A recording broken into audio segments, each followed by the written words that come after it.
भगवान शिव की ये कथा सुनने वाले पर महादेव स्वयं अपनी कृपा बरसाते हैं।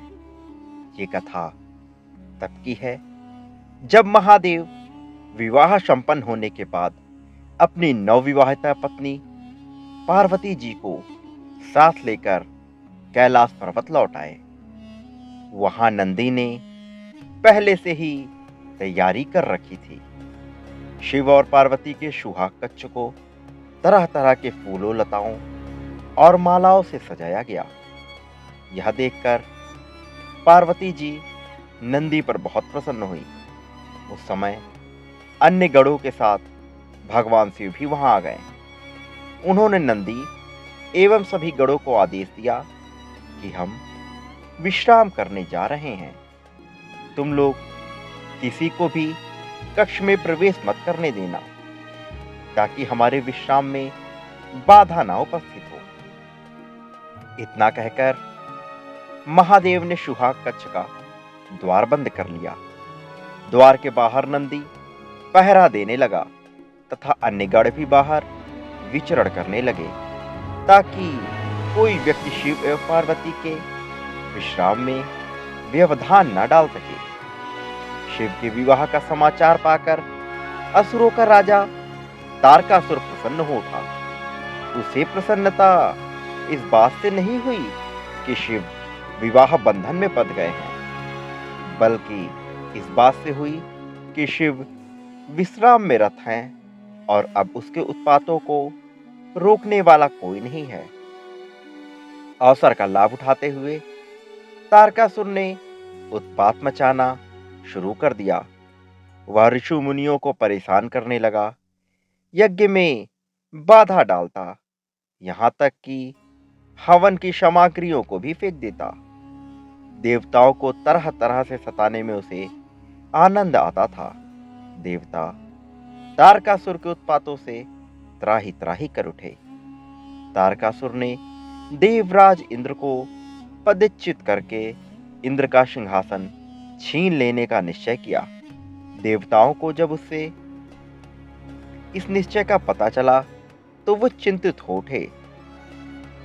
तारकासुर यदि देवराज बन जाएगा तो फिर देवताओं को उसका सेवक बनकर रहना पड़ेगा तथा तीनों लोकों में असुरों का आतंक व्याप्त हो जाएगा।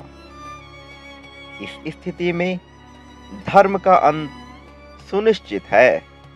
इस भयावह स्थिति को देखकर देवता सृष्टि के रचयिता ब्रह्मा जी की शरण में पहुंचे। सभी ने ब्रह्मा जी से प्रार्थना की, कहा, हे भगवान, अब आप ही हमें बचा सकते हैं तथा धर्म की रक्षा कर सकते हैं।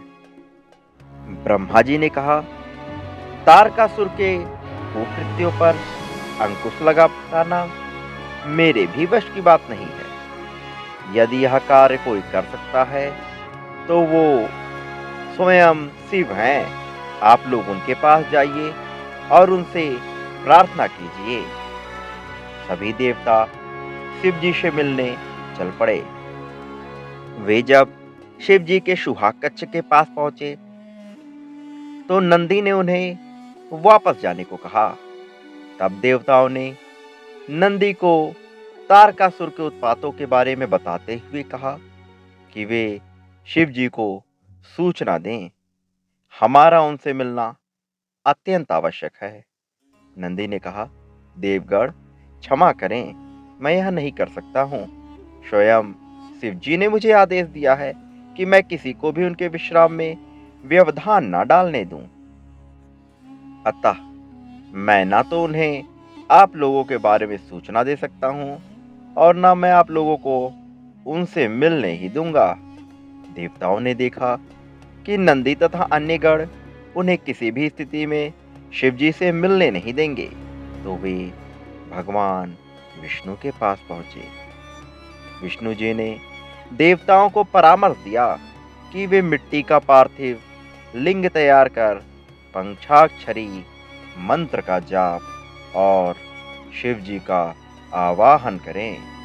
देवताओं ने मिट्टी से पार्थिव लिंग तैयार किया और हर हर महादेव का उच्चारण करते हुए वे पंचाक्षरी मंत्र का जाप करने लगे। देवताओं के जाप का स्तर शिव के सुहाग कक्ष तक पहुंचा। शिव ने जैसे ही अपने नाम का उच्चारण सुना, वो व्याकुल हो उठे। शिव जी की व्याकुलता देख मां पार्वती ने पूछा, प्रभु क्या हुआ? आप अचानक व्याकुल क्यों हो उठे? भगवान शिव ने कहा, मेरे भक्त मुझे बुला रहे हैं देवी। पार्वती जी ने पूछा, कौन है ये भक्त? क्या भी तत्काल जाना आवश्यक है? शिव जी ने कहा, ये सभी भक्त देवगण हैं जो संभवतः किसी संकट से घिर गए हैं और इसलिए पंचाक्षरी मंत्र का जाप करते हुए मेरा स्मरण कर रहे हैं।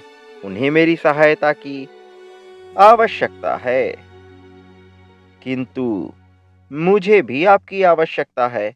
यदि आप मुझे सुहाग सैया पर इस प्रकार छोड़कर चले जाएंगे, तो यह मेरे प्रति अन्याय होगा। मैंने सुना है कि आप किसी के प्रति अन्याय नहीं करते। ऐसा कहकर मां पार्वती ने नारी सुलभ का लाभ लिया। पार्वती जी की बात सुनकर शिव जी सोच में पड़ गए। यह धर्म संकट की स्थिति थी। यदि मैं देवताओं के पास नहीं जाता हूं, तो शरणागत की रक्षा ना करने का दोषी बनूंगा, और यदि पार्वती को छोड़कर जाता हूं, तो पति धर्म से विमुख होने का दोषी बनूंगा। अंत में शिव जी ने कुछ निश्चय किया और वे कक्ष से बाहर चले गए। देवताओं ने शिव को देखा तो वे प्रसन्न होकर शिव की जय जयकार कर उठे। शिव जी ने देवताओं से पूछा, देवगण बताइए, आप लोग मुझे क्यों पुकार रहे हैं? देवताओं ने शिव जी से प्रार्थना की, प्रभु तारकासुर के उत्पातों ने हमारा जीवन दूभर कर दिया है। कृपया आप चलकर उसका संहार करें। शिव जी ने असमर्थता व्यक्त करते हुए बोला, मैं तो अभी आप लोगों के साथ नहीं चल सकता हूं। आप लोग ही कोई अन्य उपाय सोचें। यह सुनकर देवतागण सोच में पड़ गए।